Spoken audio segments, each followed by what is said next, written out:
also known as C's Library. Anyway, I can't say anything confidently.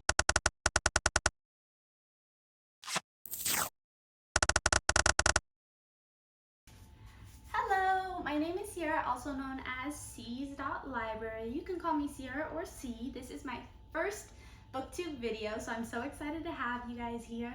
If you are here from my Instagram, thank you so much for all your guys' support. It's literally been a dream having so many friends to connect with on Bookstagram.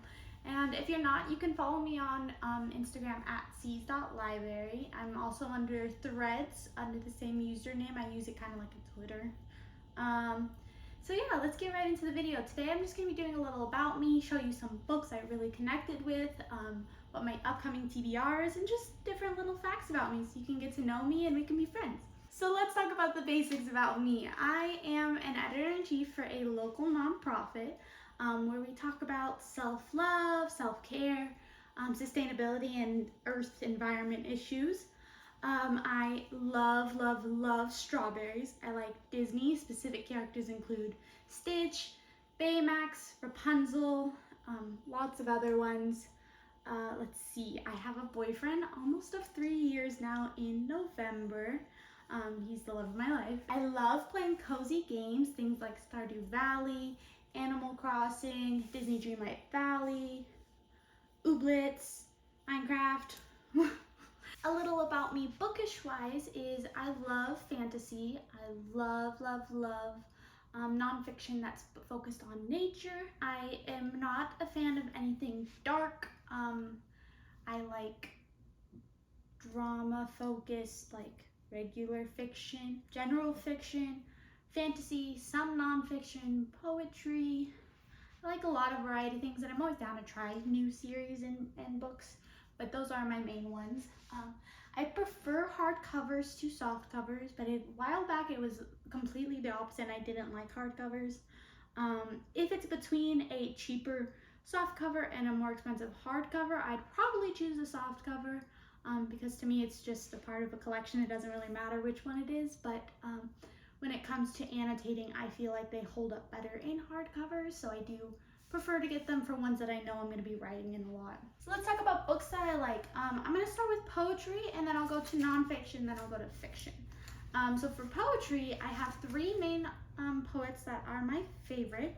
The first one, I don't have a physical copy of any of her work, so I'm going to have to get that soon.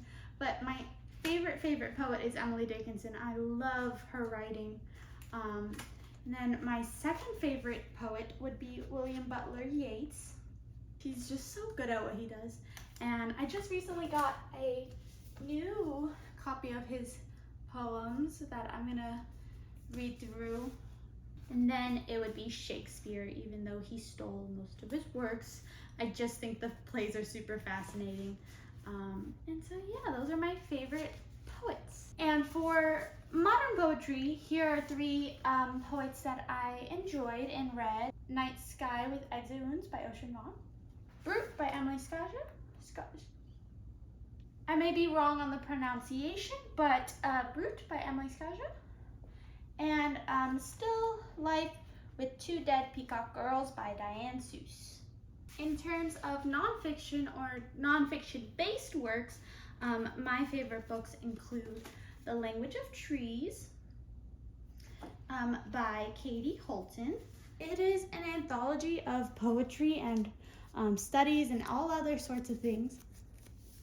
But it is just so beautiful and so amazing the way that we connect with nature in such different ways.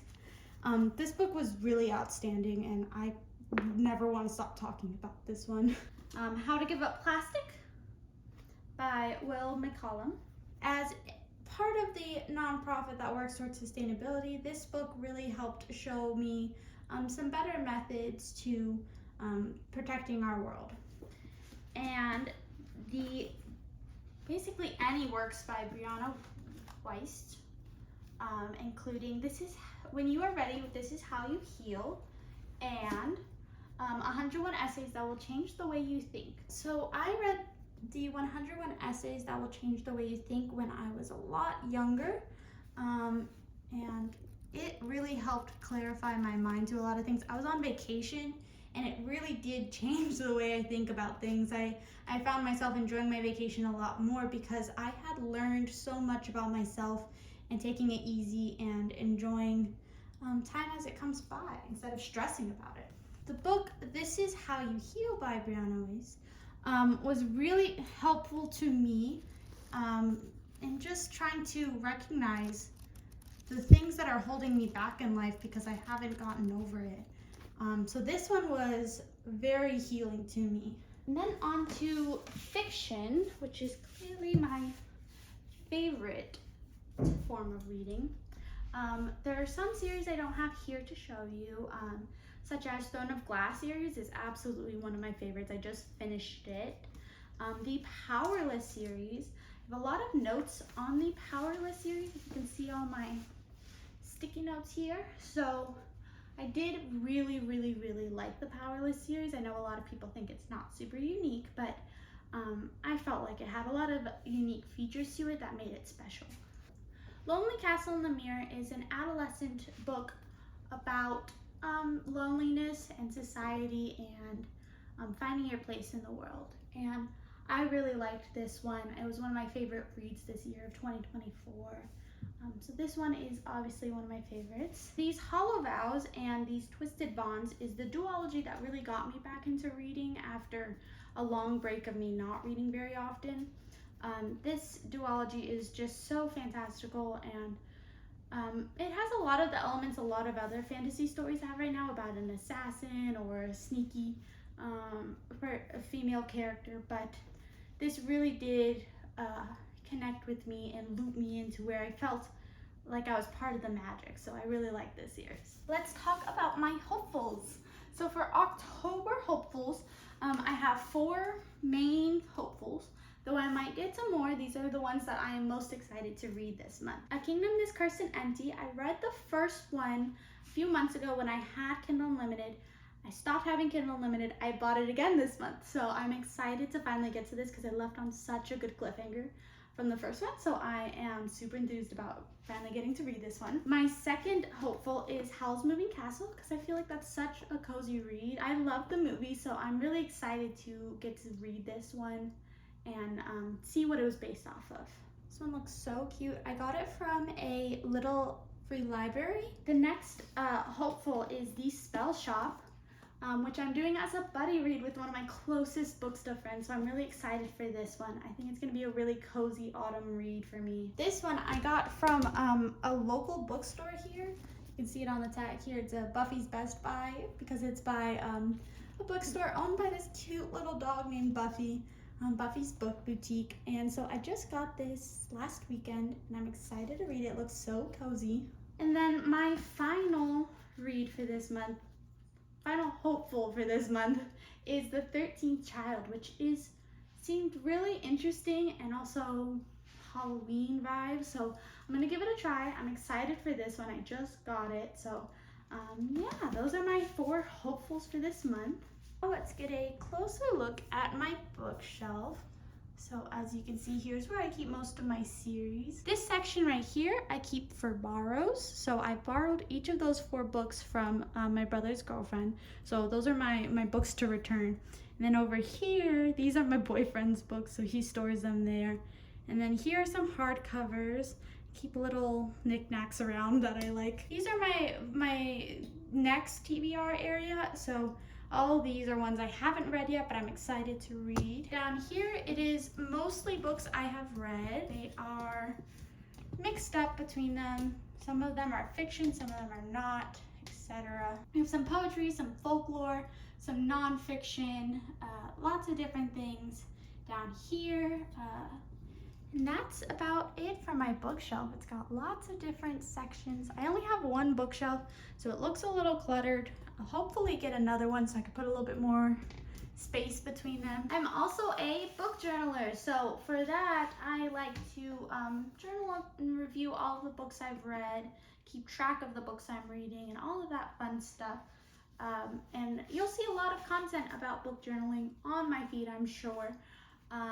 But I started book journaling at the beginning of this year, January 1st, and it's really been so helpful in both keeping track of my readings, but also just an outlet to talk about those books, rant about them, or cry about them, or any of that.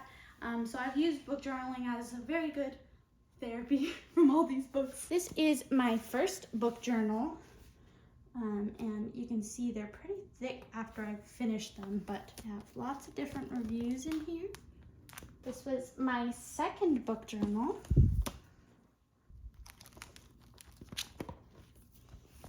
And that one's pretty thick as well. And my third book journal I have just started in September, so I only have a little bit in there. It does hold all of my September reads in here.